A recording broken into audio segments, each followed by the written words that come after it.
Masjid di Surabaya ini jadi rumah untuk kaum muslim dan non-muslim, sediakan makan hingga tidur gratis. Masjid Pemuda Indonesia di Surabaya, Jawa Timur, tengah menjadi sorotan di jagat maya. Masjid ini mengundang decak kagum netizen karena keunikan dan kebijakan inklusif yang membuatnya berbeda dari kebanyakan masjid di tanah air. Mengutip dari akun media sosial @vivaj, Masjid Pemuda Indonesia lebih dari sekadar tempat ibadah bagi umat muslim. Berlokasi di Jalan Kali Kepiting, masjid ini menjadi rumah bagi siapa saja yang membutuhkan tempat singgah tanpa memandang latar belakang agama atau suku. Setiap hari Masjid Pemuda Indonesia didatangi ratusan orang dengan berbagai keperluan. Mulai dari beribadah sekadar menggunakan toilet hingga ada yang menumpang tidur. Pendiri dan marbot masjid tersebut tidak pernah melarang atau membatasi siapapun yang ingin masuk. Mereka justru membuka pintu selebar-lebarnya bagi masyarakat, bahkan menyediakan fasilitas gratis seperti makanan dan minuman. Berikut 7 keistimewaan Masjid Pemuda Indonesia di Surabaya yang membuat netizen takjub. 1. Toilet 24 jam. Di masjid ini ada toilet yang dibuka 24 jam bagi siapapun yang ingin menggunakannya untuk berbagai kebutuhan, mulai dari mandi hingga buang air.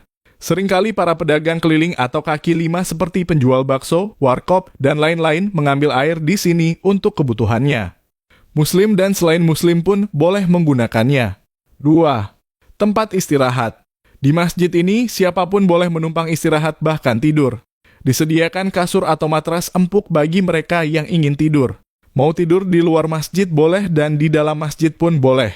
Muslim atau non-muslim, kaya atau miskin boleh istirahat di sini. 3. Warung makan gratis. Di masjid ini ada warung makan gratis yang beroperasi dari Senin hingga Sabtu. Ratusan orang makan bersama di sini setiap kali warung dibuka. Semua boleh makan di sini tanpa membedakan agama, ras, suku, usia, dan status sosial. 4. Perlengkapan mandi komplit.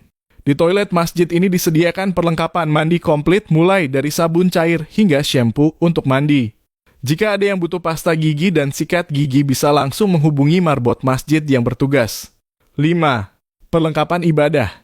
Masjid ini juga menyediakan songkok, sarung, dan mukena bagi mereka yang ingin sholat. Fasilitas ini memastikan semua jamaah dapat beribadah dengan nyaman. 6. Minuman gratis. Tak hanya itu, masjid ini juga menyediakan air minum, kopi, teh, gula setiap hari. Selama persediaan masih ada, siapapun yang datang dipersilakan menikmatinya. 7. Berbagi dengan cinta. Masjid ini menawarkan banyak cinta, rasa, dan manfaat bagi masyarakat melalui cara-cara yang mulia seperti berbagi. Salah satu contohnya, tim marbot masjid ini kerap berbagi buah pepaya California gratis untuk warga sekitar dan siapapun yang sekadar melintas. Masjid Pemuda Indonesia telah menjadi simbol kebersamaan dan solidaritas. Keberadaannya tidak hanya berfungsi sebagai tempat ibadah, tetapi juga sebagai pusat pelayanan sosial yang memberikan kenyamanan dan bantuan kepada semua kalangan masyarakat. Masjid ini mengajarkan kita tentang pentingnya inklusivitas, berbagi, dan kepedulian terhadap sesama tanpa memandang perbedaan. Keunikan dan kebijakan terbuka yang diterapkan oleh Masjid Pemuda Indonesia menjadi contoh nyata dari nilai-nilai Islam yang rahmatan lil alamin, rahmat bagi seluruh alam. Melalui berbagai fasilitas yang disediakan, masjid ini menunjukkan bahwa tempat ibadah dapat berfungsi sebagai pusat sosial yang inklusif, memberikan manfaat luas bagi masyarakat tanpa memandang latar belakang apapun. Keberadaan masjid ini patut diapresiasi dan dijadikan inspirasi bagi tempat-tempat ibadah lainnya di seluruh Indonesia.